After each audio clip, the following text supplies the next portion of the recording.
Good day mga fan! We're back to Tito Talks. Alam niyo naman when we have this episode na bago with Tito Talks, no, laging meron tayong paputok, may paandar.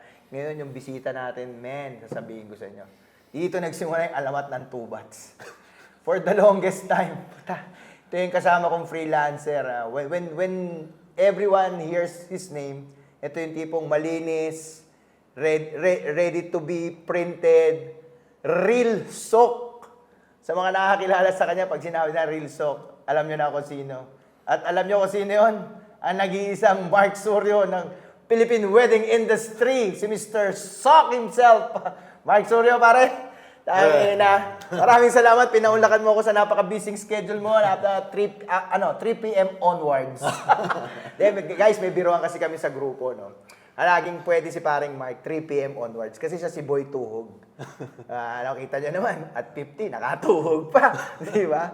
Well, we just invited him, no? Para lang at least magkaroon ng idea yung mga freelancers na bago ngayon, no? Kasi kung usapang freelancers, ito si Boss Mark, putsa. Sabi, bata pa lang ako nagpi-freelance na to. Nauna sa akin to, hindi kami magkabatch ha. Sa mga nagsasabi niya, kung magkabatch kami, hindi kami magkabatch. Matanda rin siya ng mga ilang tulog.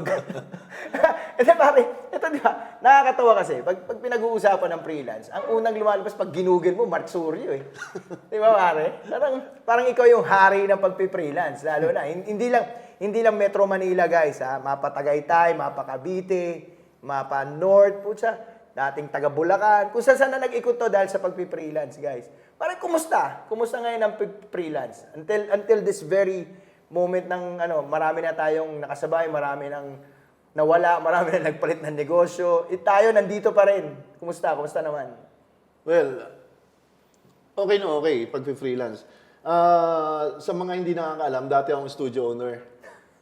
From 1999 up to 2012. Di pa ako buhay na, 19. Ano, joke? Studio owner ako. Yun, nag-fail ako. Unfortunately, nag-fail. And then, nag-shift ako as a freelancer, 2013, until now. Yun, very lucrative naman. Oo, ayan. Guys, as we've heard, lucrative. Pero sa atin lang to. Actually, si paring Mark, for the longest time magkasama kami yan. Binitbit ko yan sa isang studio para kami magkasama kasi para mapadali buhay ko. Dahil kung sinasabi ko kanina real sock. Diba? Pare, kwento mo nga sa mga audience natin, kung paano yung galawan ng mga... Kasi sa atin, for the longest time, we've been doing this for quite some times now. No? Parang sa atin, a walk in the park to di ba? Parang gano'n. Kasi yung mga audience natin, maraming nanonood dyan na they tend to be as much as possible freelance lang all the way. Can you tell the viewers, pare, kasi siyempre, hearing it from you firsthand, no? Parang, what is the cons and pros as a freelance? Can you share it lang? Parang, kasi ako pwede kong magkaiba tayo ng sitwasyon Kahit sabihin mong, pareho lang naman tayo ng tinatako. So, para for you, ano ba yung mga dun? Yes. Well, yung pros, more time sa family. Pagkatapos ng event, pag uwi mo, family na lang, pahinga ka na lang, kinabukasan, shoot ulit. Wala na akong gagawing backup, marketing, revision, follow-up sa client, wala nang gano'n. Nabigat dun yung backup no? Oo. Yun. Antok na antok ka na, parang pag uwi mo, kailangan pa i-backup kasi anytime may pwedeng mangyari, no? Oo. Parang yun na lagi iniisip mo as a studio owner kasi responsibility mo yun, tama? Tama. Yun nga, pag studio owner, talagang ubos ang oras mo. The same time, yung pros ng pagiging freelancer, para sa akin in my case lang, mas lucrative. Why? Kasi wala akong utang. Wala akong binabayaran ng mga supplier, mga album, prints, Correct. layout artist, editor. Malalaman ng mga asa-asawan natin lucrative. Po, hindi totoo yun. Nagbibiro lang si paring Mark. Hindi lucrative. Masarap lang pakinggan. Pero totoo yun I mean... Malinis kasi yun. ATM. Correct. Yun na yun. Transpo lang ang gagasasin mo. Yung ibang studio owner nga, nagbibigay pa ng pan-transpo. Doble sipag lang talaga. That's why si paring Mark, Mr. Tuhog yan, Mr. 3 p.m. onwards available. Yun lang, pero pare, yung sipag mo, hindi ko maalaman kung saan mo kinukuha yung energy mo at your age, no? 29 na po siya next year. So 30 na siya sa next year. Ang lakas niya pa rin po. Hindi, ano yung secret? Kasi, di ba, tayo, sa totoo lang, parang nakakapagod yung ginagawa natin, di ba? Sikreto? Hmm. Pwede ba magsabi ng brand o Kala ko, pwede magsabi ng bastos, wag. Robust Extreme? Mr. Robus, ambassador po. Ito baka maniwala yung mga bata, magtaka Robus. Baka pagdawin nila. Pagdawin nila Robus. Tangin ng Robus yan. Pero okay din siya. Anyway, so yun nga, di ba? Parang kasi tayo, we've been doing this na medyo matagal na. Parang hinanap na rin ng katawan natin eh, no? Di ba? Yes, Parang, alala ko dati, lalo na pag bare months, no, kung paano tayo tumuhog. Parang, ito i-share mo nga, i-share na rin natin sa mga viewers natin, no? Kung paano natin na-handle when it comes to schedule, when it comes to accepting booking sa mga studio owner, sino-sino ba yung tinatanggap mo, meron bang, kunyari, iba-ibang style, kaya bang gawin? Or paano yung discard mo when it comes to your freelancing activity? Yun nga, time management.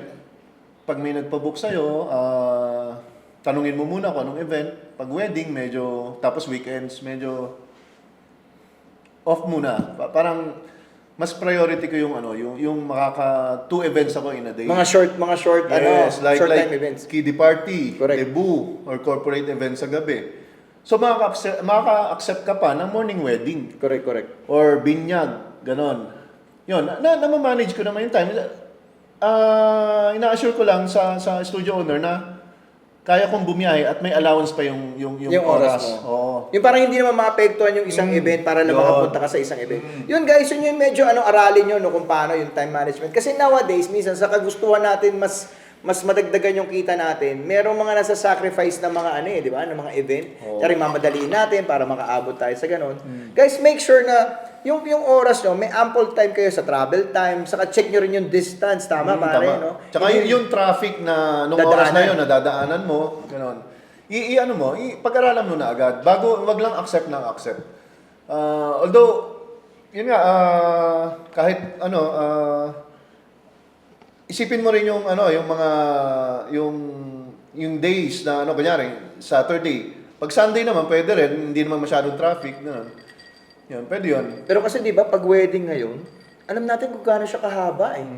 'Di ba? Mapa high-end, mapa low-end, mapa simple wedding. It takes time eh, 'di ba? So kaya parang sa'yo, when it comes to event, mas priority yung mga short time events na parang mga birthday. Yes. Para lang makatuho guys, 'di ba? Kita nyo paano discarding ginagawa ni Tito Mark. Tapos parang paano yung sistema nung kasi katulad yan, kung sunod-sunod ang shoot. Paano ginagawa mo when it comes doon naman sa file management naman? Yung syempre, 'di ba? Obliga kang bumili ng maraming cards, 'di ba? Yes, so pero kahit gaano ko kapagod sa event, pag dating ko sa bahay, iba-backup ko pa rin sa hard drive ko 'yan. Safety. For safety. Kasi para lang sa studio owner, hindi rin natin masabi na may mangyari dun sa files niya, dun sa copy niya. At the same time, kasi hindi rin naman yun ang iniisip ko, yung studio owner. Yung client mismo. Exactly. Kasi wedding yun, napaka-importante nun. Yun ang main kliyente talaga eh. Yung Yes. studio kasi, syempre. Kahit hindi ko client yun, client ng boss ko. Client ko pa rin yun. Exactly. Yun. Ganun dapat yung mindset, no? Lalo na when it comes to file management saka file handling. Kasi napaka-importante yan. Nowadays pa naman, napaka-prone sa mga di ba? Hindi katulad nung araw tayo, film, safe na safe eh. Ang ikakawala na lang ng film mo kung na-hold up ka o di ba? Oo. Kaya very, very, very mindful tayo dun sa when it comes to file handling ngayon. Sobrang, kung kaya natin mag-back up, lalo na tayo, kahit sabi mong pagod ka, i-safety mo rin. Hindi naman para sa sarili mo lang, para mismo rin sa client na kinunan mo. Tama. Tapos, eto pare matagal ko nang gustong tanong sa ito eh, tangina.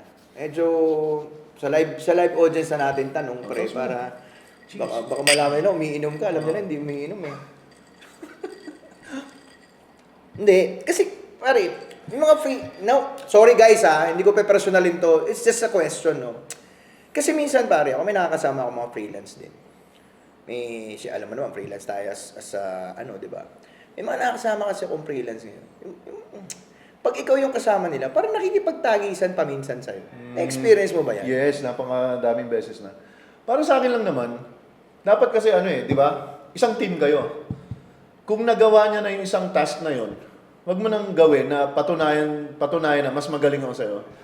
Dapat, ano kayo division of labor, parang ganon.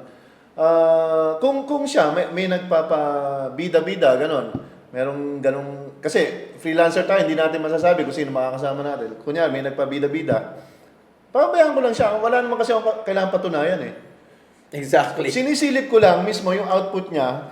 Sinisilip ko lang kung reliable ba or acceptable yung output na may bibigay niya. Saka kababanat Well, kung sa tingin ko medyo sumasablay, nakikita ko naman na sisimplihan ko. Yun, tsaka ko babanat ng mga safety shots, yung portraits, beauty shots, ganun, kasi, family. kasi tayo rin nahanapan ng Yes, studio owner, di ba? Kasi ako, for instance, may nakasabay ako, gusto ko sana i-name drop, kaso sa glide cam na lang para mas marami nakakarinig. Joke lang. Hindi, siguro pag naubos mo na. Hindi, pwede. Hindi kasi may mga nakasabay ako, for instance, mga bago. Hindi ko alam kung may gusto silang patunayan, no? Pero parang, siguro dahil mas close sila ro sa studio owner, parang first time ko lumabas to sa studio owner, parang medyo gusto nila sila yung main. Hindi nila naintindihan, mas pabor sa akin yung sila yung magbida-bida. Kasi mas less yung trabaho ko. Tama. Kasi at the end of the day, mas malaki TF ko sa inyo. Joke lang. Hindi, napag-usapan lang naman to. Kasi minsan yung attitude ng kapwa mong freelancer sa'yo, minsan, alam nyo, baguhin yung sistemang, paangasan. Kasi dapat as much as possible, hindi tayo nag-work para sa sarili natin We're doing this for the studio owner at the same time, doon sa client. Yun yung nagbabayad sa atin para i-capture ko ano man meron event sila.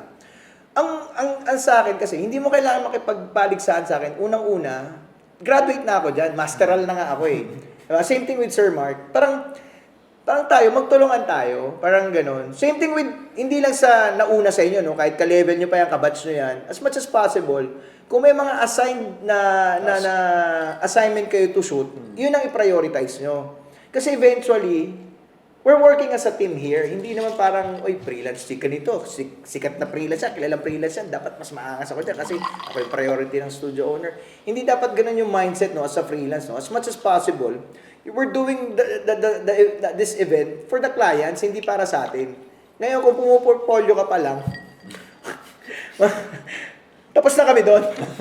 Bibigay namin sa'yo yan. Bandang huli, ikaw yung pagod. Ngingitian ka lang namin.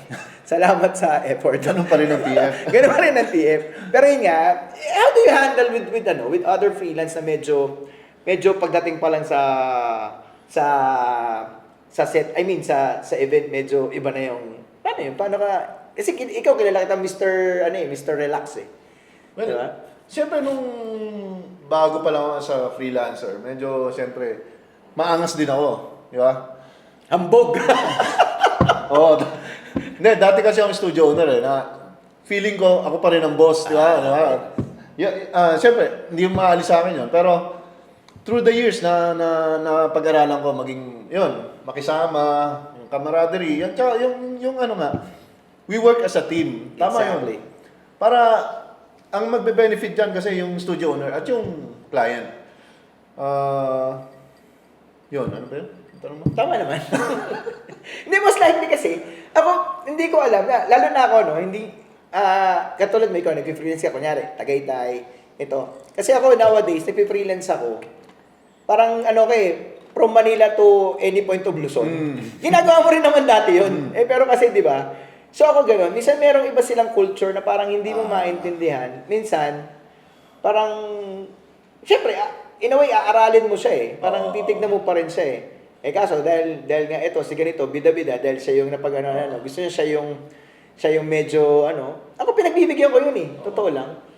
Diba? Parang kailangan meron tayo ability to adapt to situation. Hindi ako parang kapagtagisan ng kung gusto niya maging basta ako, sumisafety lang ako. Oo, kasi yun naman yung binayaran sa akin, di ba? Kaya nga, yung ganong attitude, maintindihan din naman nila yan Eventually, pag sila na yung nakaka-experience Pero, as an experience, well-mannered freelance, paano mo ina-handle naman yung ibang suppliers, pare? When it comes to coordinator, when it comes to makeup artist, na napakatagal. Oy, sorry, marami akong kaibigan na makeup artist. Meron iba lang na sobrang inuubos na yung oras mo na dapat sa'yo as para sa photoshoot. Paano mo ina-handle yung mga ganun? Paano mo ina-approach? Well, syempre, hindi lang, di ba, sa team natin, hindi lang naman tayong magkaka-team. Pati yung ibang suppliers, ka-team natin yan eh. We work as a team para dun sa client. So, yung makeup artist, coordinator, if ever may supply sila, wala, cool lang tayo, relax lang. Mabibigay din natin yung output na hahanapin sa atin. Pero, limited nga lang yung time. So, kailangan meron kang ability to adapt to any situation na, kunyari, limited time na lang, kumpleto pa rin yan. Magagawa mo pa rin yung what's needed, yung pinaka-basic. Portraits, family, bride. Bride na naka-gown ha. Take note, hindi naka-gown. Naka-robe. Nauna ako. Nowadays nga, no, hindi ko alam kung ano meron. Bakit mas nauubos ng oras with bride na naka-robe, yung beauty shot. Grabe, talagang kinakain siya ng oras, no? Hindi ko na minsan maintindihan yung ganong sitwasyon. Pero kasi nga, dahil syempre, art nila yan, work nila yan, baga, bibigyan mo, minsan nga, lagi ko sinasabi when it comes to ganyan, no? Lalo na sa mga fellow videographers na kasama natin, eh. Pag ako photographer, priority ko videographer. Kasi sa akin talaga click lang eh, dahil pipitik lang eh, di ba? Pero minsan nasusobrahan na paminsan na parang nauubos na rin yung oras mo para sa ganun. At nakakaawa yung client. Sobrang pagod na. Exactly. Hindi niya na nang-enjoy yung wedding eh, no? May isang photographer na nagsabi na dapat hindi ito photoshoot. Which is totoo, no? Maanong pakinggan, pero totoo, dapat hindi siya talaga photoshoot eh. Hindi na nang-enjoy nung couple kung ano yung dapat na ini-enjoy nila, no? Pero, not all kasi meron din client na gusto nila, celebrity sila sa wedding day nila. May ganun din naman. Hindi Kaya natin talaga maalis yun. dumidepende Oo. talaga, no? Pero ngayon, yun nga, as a freelance, yung adaptability doon sa ganun, no? Talaga dapat 100% marunong ka eh, no? Oo. Marunong ka mag-time manage. Tapos, yun, willing kang, yung marunong ka mag-work under pressure, under time pressure. Baga, inaalmusal natin yung pressure eh, no? Basta, pakisama lang, sa mga coordinator. Exactly, no? Alam mo yung last episode namin with Tal Ruin. Alam mo ang naging priority niya with no, yung attitude and character towards the Alam mo ang ganda ring usapan nun, no? Well, natakil namin ngayon. Pero talaga the very essence of this yung attitude mo towards the no? The happening itself eh. Yes, the event. Diba? Kung paano mo siya i-handle. Kasi totoo lang, pagka may isang negative vibe na na-attract, dire-diretso, no? Kunyari, si bridezilla na, di ba? Madalas tayo nakaka-encounter ng mga, syempre, first-timer tong mga to. Eh, tayo, alam naman natin yung mga ganong galawan. Minsan talaga ipaprioritize mo na lang sila eh. Di ba? Kumbaga, tayo na lang mag-adjust. Exactly. Yung dun sa mga flaws nila, tayo na lang mag-adjust. Basta, sama-sama lang tayo. Parang gano'n. Pakisama lang sa ibang suppliers. Kung may mali, tayo hindi natin maiwasan, may mali din tayo minsan. Correct. Totoo Diba? naman, sa tagal natin, inaabot pa rin tayo eh. Kaya nga, gano'n na eh. Kumbaga, we work as a team dapat. Wag lang, yung kumbaga, yan, makeup artist, coordinator, gano'n. Huwag na yung mga away, no? Oo, Yung iba, pakikisama may lang. mga nakakasama ko, nangaaway pa talaga eh. Well, gawain ko rin naman dati yan. Marami nakakilala sa akin. Pero hindi mo naman minamahal. Ano ba yun? Mahal. Hindi, I mean, talagang you work in harmony dapat. No? Kahit noong panahon, lagi natin sinasabi. Kaso talaga minsan kasi, may time na medyo mali lang yung approach, pero hindi naman talaga yun ang gustong tukuyin. Minsan namamasama natin, lalo na pag bare months na, my God. Andiyan na yung lahat, zombie tayo, no? As a supplier. Minsan, intindihan na lang kung sino medyo kaya mag-adjust, no? Parang, ay nga pare, no? Maiba ako. Sa tagal-tagal natin na sa photographer. Kasi, lalo na ikaw, galing ka from Nikon to Fuji, same thing with me. Alam mo, hindi naman sa nagkakaedad, pero parang alam mo yun, minsan alam natin yung mga gusto nating gamit eh. Para sa ikaw, sa tagal-tagal mo sa freelance, ano yung mga working lens mo na talagang favorite na ginagamit as sa freelance na parang mas necessity? Kunyari, ako nag-start pa lang ako mag-freelance, ano ba dapat kong unahin? Ito ba dapat kong gamitin? Anong mga equipments ang invest ko para gusto kong as a freelance maging valuable ako at the very least maging competitive ako with other freelance. Alright, kasi di ba, every photographer merong kanya-kanyang lineup of lens. May ultra-wide, portrait lens, portrait lens, telephoto, ganun. See to it na yung gagamitin yung lens applicable dun sa output Sa na gusto style ng studio. dun sa Tama. style ng studio. Like for example, yung iba kasi nakikita ko, hindi sa style nila yan, wala akong pakialam doon. Pero parang na-off ako dun sa nagpo-portrait, nagba-bride bright beauty shot, 35mm. Ay, ano yun? Laki ng Diba? ulo nun. Diba? May distortion factor yun. Dapat isipin nyo rin yun, yung distortion May technicalities factor. nga. Totoo naman yan. Diba? Siguro, dapat 50mm minimum pag portraits, gano'n, or mas maganda, 85 nga eh. Lalo na kung medyo chubby yung bride or yung subject mo. Tapos, yun, pag gumamit ka naman ng ultra-wide, aanggulohan mo din, hindi lang basta... Oo, hindi basta tapat lang, no? Oo. Pero ako yung ano, kasi katulad niyan, subjective talaga yung ano eh, yung when it comes to beauty, no? Kasi may mga tao nagagandahan naman sa 35mm. Kasi may sweet spot din naman sa in fairness. Pero yun nga, as overall, out of technicalities, you don't use... Well, when it comes to technicalities, talaga you don't use 35mm as a close-up portrait lens, right? May mga ganong ano eh, may mga ganong technicalities. Pero sabi ko nga, subjective tong ganito. Minsan may nagagandahan kasi sa ano eh, sa distorted eh, yung tipong alien yung look. No? Hindi natin alam eh, pero sa kanila maganda, 'di ba? Minsan ano rin talaga sa ganun eh, yung what they call this, hindi mo rin masabihan na mali eh. Tama? Subjective din. Subjective talaga yung beauty when it comes to art eh.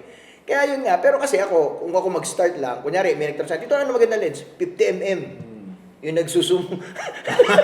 Hindi. Di ba, tagal na usapin yun, yung nakakaalam na, mga matatanda na rin. Pero yun nga, ako naman, nag-start ako, prime lens film days, 35mm din. Pero kasi iba yung distortion ng 35mm nung film days, sa distortion ng 35mm ngayon, sa digital age. So, may mga ganun factor eh, may technicalities na kasama, no? Pero yun nga, as a starter, dapat meron kang wide, tele, saka isang prime, which is 50, no? Yan yung may basic, basic tools, no? Pero when it comes to lightings naman, kasi nauso ngayon, di ba? Actually, bumabalik na nga ilaw, no? Pero yun nga, is it is a necessity ba na magkaroon ka ng mga pang-ilaw din as a freelance? Yes, meron. Dapat meron gano'n. Naalala ko pa nga yung mga videographer dati. Tamad mag-ilaw. Hindi nila alam yung difference ng may ilaw sa walang ilaw. Correct. Pero ngayon, nauso na, di ba? Nagbilihan sila. Natatawa naman ako. Yung mga hindi kailangan ilawan, iniilawan. Baliktad. Masabi lang nag-iilaw? Oo. So, prediction ko nga, within 2 years, bentahan na ng mga non-light yan eh. Namin sa'yo. Dumaan tayo dyan sa Unumat, Yaki. Wala pa 2 years, binenta agad nila. yung Unumat nagtagal Oo, tagal yung Unumat. Nagkaroon ko rin pala sa akin yung ginawa. Guys, yung Unumat sa hindi nakakalam, pinakamagandang ilaw sa buong mundo yan. Kasi yung ilaw na yun, kahit sa pumunta, nakasunod. Hindi lang nasa kanto yun. 2,000 watts. Kasi yung mga ilaw ngayon, nilalagay nila sa kanto, binubukat tinataas. Yung Uno light na yun, pag may ganun ka ilaw nakasunod kahit sa pumunta. Well, kaya nga, ayun, naubos. Hindi ko tatanggalin, nakadifuse yan. Ubus yun, nakatuto kasi sa bumbunan mo. Hindi, pero nakakatawa, no? Umiikot talaga eh. Umiikot talaga yung, what they call this, yung trend. Trend, di ba? Yung technology na dadagdagan. Pero alam mo yung bumabalik sa kung ano talaga ibig sabihin ng photography sa ng videography, no? It's to catch light eh. Di ba? It's all about light. Parang, tapos tatanggalan mo ng ilaw. Well, in a way, kaya ambience light, natural light. It's kung marunong sila humanap ng depende pa rin, no? Malaking usapin yan. Pero wag natin dito pag-usapan kasi talagang maraming magdi-disagree and agree dyan with whatsoever, no? Kasi mahaba yan. Balik tayo sa pagpi-freelance, no? Ayun nga pare. Dahil nga sa mga nagdadatingan ng mga technology, you, on your personal level, no? Ano pa yung mga personal growth na pwedeng, madagdag sa kasi sa tagal, boys, girls, bata pa lang ako. Nakikita ko na to. Nag-shoot. Hindi, pero pare, on your personal level, no? Meron pa bang room for improvement? Or something like, meron ka pa bang gustong alamin? Yes. Sa'yo, ikaw, on your side. Of course naman, continuous learning. Kasi, yun nga, freelancer ako.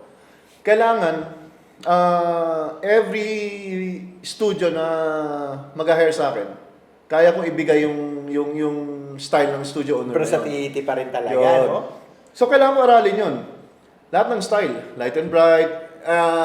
Ako, basically, nag-start ako as a strobist. Correct. Yun. Nabuta ko ba? Light and bright, dark and moody, gano'n. Tapos yung ano ba, yung mga clean image, mga ganun. Ano lang, kailangan pag-aralan mo lahat yung kung anong trend. Kung ano yung atake, no? Oo, tama. Yeah, Yung trend. to stay in the game. Tama. Diba? That's the only secret naman eh. So Yun lang. after the attitude and syempre yung skills mo, na. Oo. Wag lang lagi gears, boys. Wag lang bili ng bagong gears. Aral-aral din. Attend din kayo sa mga workshop na nandyan. Wag laging ang investment sa gear. Anak ng pecha yun.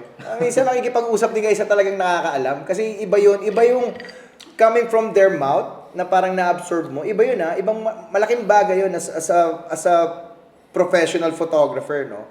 Hindi naman lahat ng bagay nakukuha lang sa YouTube. Hindi lahat ng bagay nakukuha mo lang kakashoot. Kasi there are things na hindi mo matututunan not unless may magturo sa'yo. Tama? Kasi katulad natin pare, di ba tayo? Ang tagal na natin ginagawa to. Ako nga, nung first episode namin, kinuwento ko nga na pag may nakakasama akong bata, parang ina-adapt ko yung mga style nila eh. Tama. Tapos parang mini-mix and match ko with my own style, kung ano ba yung ganun eh. Para lang to stay in the game. Yun Diba? ang advantage natin. Freelancer tayo, na-adapt natin yung iba-ibang style ng iba-ibang studio na... Naka-experience kasi tayo with their shoot. Oo. Diba? Yun yung malaking advantage. So dapat yun nga, sabi ko nga. Nabiblend natin yung style nila sa style natin. Exactly. Of course, hindi nawawala sa amin yung basic. Oo. Correct. Yung Damatans move. Oo. Yung mga classic.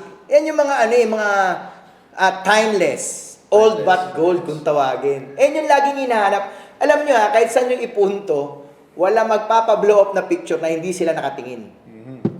At saka walang magpapa-blow up ng picture na sa tuhod yung pinutol, kinrap. Ha? Saka wala magpapa-blow up ng picture, tandaan nyo, nakamay lang ang kinunan. Kailangan kita yung mukha nila. Yun yung mga classic. Huwag nyo tatanggalin yun dahil nga hindi static. Aesthetic yun. Maganda tignan sa pader yun. Yung mga ganito, kalalaki. Diba? Hindi kayo magkakapapalaki ng blow-up picture na kamay nyo lang, nakita yung sing-sing. Well, nandiyan na tayo eh. Creative. Okay, maganda yan. Talagang magpakita ka rin ng out of the box na Exactly. image, di ba? Part Pero, of the deal yan eh. Huwag niyong kakalimutan talaga basic. Yung nakatingin. Yun ang iyahang sa Yun yung kinakabit sa pader, parang away. Ayun yung tinitignan ng mga lolo't lola nila. Tama. At sasabihin, ang ganda-ganda nyo dyan. Diba? Hanggat maaari, do the basics first. Saka nyo gawin yung mga... Hindi lang do the artsy basic, moves. know the basic. Know the basic as much as possible. Diba? Kaya yun nga, katulad nito pare, katulad yan, napag-usapan natin, medyo maghahaba yung usapan, ganda ng usapan natin. Talaga iba yung tubats eh, no? Para sa mga aspiring photographers and freelancers, ano yung pwede mong i-advise? Coming from you, as a veteran photographer. Ay, veteran. Since 19... My God. Yung portrait ni Moses, siya yun. Okay, advice. Okay. Number 1, attitude. Yeah. Professional attitude. In all aspects, the way you dress up, the way you present yourself to the client, the way you communicate to the client, and the way you perform. And of course, yung output, professional dapat.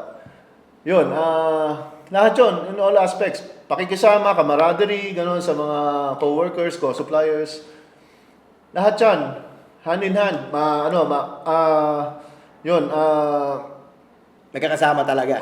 Yun. And alam mo pare, ngayon ko lang naisip, as a freelance, talaga palang poporma ka eh. Kasi packaging no? Frontliner tayo. Frontliner tayo. Kita tayo eh. Kaya pala ang dami mong kunan na sapatos. Oo.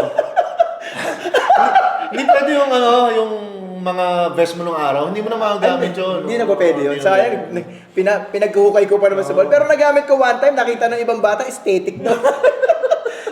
Best ako, sabay nakakap, sabay naka-Jordan. Tito, aesthetic Diyan may dating pa rin, pero wag mo lagi susot. Pero yun nga, kita mo, the way we invest as a freelance, hindi lang naman skills, hindi lang naman yung gear. Kita mo, the way we dress, hindi naman pwedeng basta-basta yung suot mo. Kailangan sasabay ka, kunyari, high-end studio mo, tapos nakamaong ka, saka naka-polo shirt. We have to blend with the crowd. Yes. Yun definitely, the way you dress up kasi, it really tells dun sa client kung sino ka kung ano yung kaya mong gawin di ba? We gain more respect pag ganun. Kasi tayo ang magko-command sa client. Correct. So kung ikaw, hindi ka nakabihis na maayos, Susunod ba sa'yo? Susunod ba sa command mo, di ba? Saka ayun pare, tama yung sinabi You have mo. to earn respect. Yes. May tip ako sa mga newbies sa mga starter na gusto talaga mag full-time freelance, isa lang ang sikreto dyan. If you can play, display. Forms ka muna para mukha kang magaling. Pero eventually, lulupit ka rin naman, di ba? Pagpasok mo sa hotel room, mag-coat ka muna. Yes. Pero sige, pwede mong tanggalin yan pag nagtatrabaho ka Nagsushoot ka na. na. Kasi first impression yun eh. Unang-una, pagpasok mo sa room, or any shooting location, unang-una, lalapit ka sa subject mo, sa bride. Diba? Makipagkilala ka. Yun na, isa pang tip pala, kailangan alamin nyo yung name bago kayo pumunta sa location. Wag bride. Oo. Hi, bride. Wag yung bride? Hi, bride. Napaka-generic nung, hi, bride. Kumusta po? Good morning, bride. Guys, Yun. make sure na si studio owner, lalo na when it comes to, may GC naman tayo, make sure na nandun yung details ng Yes. couple. So para when we tend to go to the room, nagpakilala tayo, we greet them as, doon sa pangalan nila, hindi, hello po, bride, good morning. Diba? Parang, We build rapport bago Yes. tayo mag-work. Yes, yes. Kasi from there pa lang, makikita mo na agad yung insights ng kliyente. Doon pa lang, pag nakita nila medyo approachable ka, alam nilang magiging magaan. Magiging Talagang- at ease sila sa'yo. Tama Exactly, yun, no? exactly. Yun yung terms doon, no? Kaya, ano pa ba? Ano pa bang pwede mong i-advise when it comes to freelancing? Yun nga, ito, usapang talent and gear. Okay. Hindi pwedeng talent over gear or gear over talent. Dapat equal sila. Level talaga. Kung makabili ka man ng gear na high-end, okay, hindi mo rin magagawa yon yung gusto mong output kung hindi ka marunong. Exactly. Kung kulang yung skills mo. Kung Kaya kung tama. meron ka naman skills, pero limited yung gear mo, Hindi mo hindi rin magagawa ng gear yung gusto mong output. Exactly. Kaya invest on both, Yes. no? You have to be, it has to be equal. Exactly. Gear equals talent. Exactly. Kasi speaking of gear and talent, pare, kasi nowadays, lumabas na si AI, ang dami ng bago, nakakatuwa na yung mga bagong update ni Lightroom, bagong update ni Photoshop, ni Premiere, both photo and video, lalo na dadagdagan yung mga content creators. Para when it comes to AI, parang what's your look at it? Parang ano, are you seeing by yourself na using this thing or ano ikaw, pare? Ako kasi medyo open ako sa mga ganyan eh. Well, Kung ako tatanungin mo eh. Sa ngayon, as of now, medyo useful siya sa atin, sa industry natin. Napapadali ang workflow. Yun nga, ang nakakatakot lang dyan, pag nag-improve na yung AI technology, Baka mapalitan tayo. which is, yung client, hindi na mag-require ng photographer. Kaya na nilang gawin yung whatever. Pero alam mo, ako naman, iba naman ang tingin ko. Kasi eventually, dahil nga busy sila sa wedding nila, hindi nila para igawin nila yun, di ba? Parang sa akin pa rin naman, hindi pa rin naman mapapalitan ng mga ganyan tool yan. Well, it will be helpful in a way. Pero sabi ko nga, without human intervention, hindi pa rin magiging ganun. Well, kasi Sinabi sinabi na rin ng mga ng billboard artist. Yung gumagawa ng billboard, Correct. di ba? Yung mga dati, painting pa lang yan, di ba? Ngayon, wala na sila. Well, eventually, doon din naman ang punta talaga niyan, lahat ng automation. Pero siguro hindi na natin naabutan yun. Hayaan mo na yung next generation ng problema nun. Saka na sila gumawa ng ganitong talk, saka pag-usapan nila. For now, doon muna tayo sa... Kidding aside, it's all happening now. No? Yes, So parang, well, tayo naman, open tayo sa ganun. No? Parang, we're adapting to learnings and everything na bago. Siyempre, ina-adapt natin yan kasi ayaw naman natin papahuli. Kahit sabi mo freelance lang tayo, ay, hindi ko nga, actually, kahit sabi mong freelance tayo, hindi ko nga nilalang kasi nga, di ba, yung sikreto na lucrative. Pero yun nga, di ba? Anyways, going back to what we're talking, no? Yung vision mo for this generation, ano yung mga pwede mong tips na ibigay with the upcoming generation of freelance? Kasi for the longest time, pare, yung legacy na iiwan natin, no? Kasi we do it clean, we do it good, we do it with right attitude. Ano yung pwede mong sabihin ngayon sa upcoming generations ng mga freelance, no? Anong dapat nilang baguhin, anong dapat nilang i-develop or something like, Well, sa future naman, yung mga next generation, sa tingin ko, mag-e-evolve pa, iba-ibang style, iba-ibang output, uso na, 10 years ago, kumuha ka ng blurred, bad photographer ka, di ba? Ngayon, gumawa ka ng blurred, artist ka na. Ay, Jem Parto. Okay. Mag-iiba talaga eh. Mag-evolve yan kung ano-ano. Ang mga client, natututunan na rin nilang i-embrace yung mga bago. Exactly. Magpauso ang isang photographer ng ganito, direct flash, washed out, yung ganon. Eventually, magugustuhan na rin ng client. Preference nga kasi yan. Oo, di ba? So, yun nga, babalik tayo. Sige, gawin nyo. Pag-aralan nyo. Continuous learning. Pero, babalik pa rin tayo dun sa basic. Sa roots talaga. Sa rules. Huwag nyo kakalimutan yon. At the same time, kung ano mang trend na lalabas, mag-evolve sa future, huwag yung kakalimutan na maging timeless sana yung Photos. image, yung photos na gagawin mo. Kasi Exactly. after ilang years, titignan ng client yan. 10 years after, 20 years after. Sa tingin mo, makikita ba nila blurred photos? Ma-accept ba nila yon?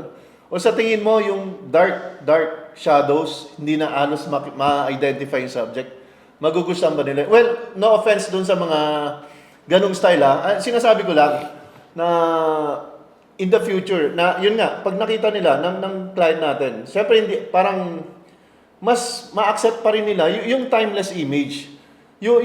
Kasi kahit pa nung araw yung mga wedding nung 80s, 70s, ganun pa rin, hindi nawawala yung mga family portrait, wedding portrait, couples portrait, hindi nawawala yon na nakatingin sa camera, ha? Okay.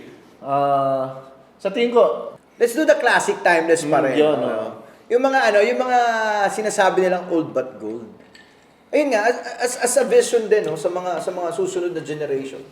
Parang try to develop kung ano man meron kayo, then acquire the basic skills and the ruling of what we're doing, no? And number one dyan, be kind, syempre, with everyone else in the industry. Para for you to stay. Diba? Sa akin kasi ako naniniwala ako dun sa I've been telling this to co-friends, pare. Tayo, pinag-uusapan natin, di ba? Yung lagi kong sinasabi, hindi man sumikat, pero never nalaos. yun, tama. Di ba? Katulad natin, we've been here for such a time na parang, ikaw, hindi ko alam kung 50 years ka na rito or ano. Basta ako, I've been running this for 28 years now. Pero, alam mo yun, parang bago pa rin ako. Parang ito pa rin ako, when I started, parang palagi pa rin akong uhaw kasi may bago. Parang may gusto akong subukan kasi hindi ko pa nasubukan. You still love the game. Yes, the passion is always there eh. Passion is still burning eh. Pero kasi there's a time na parang in a certain era na parang medyo maglalambot ka or medyo panghihinaan ka kasi walang something new. Pero for you to outgrow that, kailangan meron ka talagang, alam mo yun, may something to inspire you. That's it. That's why yung mga bagong tirada ng mga bata, inaaral mo kahit sabi mo, at first hindi maganda eh. Kasi parang hindi mo ma-appreciate yung diskarte nila. Pero eventually, nakikita mo, Challenge yun. yeah, exactly. Nakikita mo in time na parang, uy, okay din yung dating nila eh. Pero mas maganda kung ginanito nila ng konti. Alam mo yun, nami-mix and match mo with what you know. At the very least, yung approach nila. So, pag nagpang-abot sila, na-improve mo. Oo. Sana ganun din yung maging ng next generation freelancers na parang you adapt and drop. Alam niyo yun? Diba? Hindi lang para sa sarili nyo, hindi lang para sa artwork nyo, kundi para sa couple na magiging kliyente nyo, lalo na sa mga event na kukunan nyo, hindi lang sa wedding, 'di ba? Parang mas most likely you learn and strive for a better images, kung ano man kung videographer ka man o photographer ka man, mapa-makeup artist, stylist, kung coordinator, alam mo yun, yung diskarte ba, mas mapadali, mas maging competitive, hindi lang para sa mga katulad natin freelance, di ba? Ayun, we're just thinking of that. Siyempre, marami na nangyayari, marami na technologies, marami na tayong kalaban, in a way, pero dapat, let's make it to the point na maging challenge yun para sa atin. Di ba? Ako, Paano mo na-overcome yung challenge? well, you have to adapt. Di ba? That's the very secret of it. Ako, I still want to stay here for the longest time. Kasi, hindi lang naman hindi lang ito yung ano eh, hindi lang ito yung bread and butter. Actually, I'm not aiming for the bread and butter na eh. Nandito ako kasi this is my passion. This is what I love. Parang, di ba, parang ang sarap pa rin mag-shoot. In a way, mas maganda. Nakakatuwa pag may nakasabay akong bata. Ang galing nila. Tingnan, ay, mas maganda to, tingnan mo ng konti. Parang yung mga gano'n. Kasi, andun na tayo sa ano eh, sa stage na parang ini-enjoy na natin ng todo to. Tapos na tayo ron sa portfolio days, sabi mo nga. Di ba? Hindi na tayo portfolio. Di ba? Hindi ka na angkat ng bundok para mag-prenup. Exactly. Pero kasi, once in a while, challenge pa rin eh. Di ba? Kaya mo. Ha? Siyempre hindi na. May porter naman. Hindi, pero minsan, once in a while, ano yun, may mga technicalities kasi hindi mo nagawa nung era mo eh. Di ba? Parang gusto mo pa rin gawin natin. Tangina, gusto kong gawin sa braid, yung nakasabit na, patiwarik eh. Gawin ko kaya. Hindi, may mga ganong ano eh. Katulad natin, as a photographer, di ba? So ikaw, sa dami ng ginawa mo, sa dami ng kinunan mo, putya. Yes. Pagka niyabangan ka ng isang bagong photographer, bago to, ako nagpauso nito, tatawanan mo, di ba? Tama. Di ba? For the law, malamang nakita mo rin lang yan. Wala naman kasing original lang. Exactly. Walang original. Nevertheless. Nangyari yan, nakita mo yan somewhere, at the back of your mind, bumabalik lang. So parang, alam mo yun, there's no original thing. Kasi yun ang challenge. Gumawa ka ng original mo. Yes. Malaking challenge yun, which is napakahirap. Anyways, for that pare, maraming salamat. Tangina. Thank you. Thank you for the chance. Maraming salamat sa Bliss Caminos. Pinagbigyan tayo. Sabi nga nung isang comment, paano yayaman si Boss Mark kung palagi kang ex-deal? Pero pare, maraming salamat. Guys, Bliss Caminos, check this out. Sobrang kung nasa Tagaytay area kayo at alam niyo naman ang weather dito pabago-bago. This is a very safe haven. Kompleto ng ilaw, light and bright, kahit anong klaseng style ang gusto mo nandito. So, check this out, Bliss Caminos for your studio rentals and needs for prenups. Yon, si Sir Mark, Daddy Mark Suryo, di ba? At syempre, punta lang kayo ron. Pag doon kayo nag-book, yung makeup artist nandun na naghihintay sa inyo. Yung sexy kong napaka-sexy makeup artist, si Vanessa. Asawa ni Mark. Walang takas. At syempre, may libreng silog happiness. Yan, maraming salamat, brother. Puta. Salamat sa mga pinamana mo, yung mirrorless. Kukunin ko na. Muli, this is Tito Al and this is Tito Talks. Maraming salamat sa pagpakinig sa panibagong podcast na alam niyo naman for the events industry. Sana abangan niyo kami sa susunod pang mga episode at mag-iimbita pa tayo na mas maraming personalities na makakatulong sa ating growth, hindi lang sa growth when it comes to technicalities, pati kung saan man, kung ano man pwede i-develop natin. We'll try to invite people in the industry na makakatulong sa atin. Muli, maraming salamat. This is Tito Talks, signing off.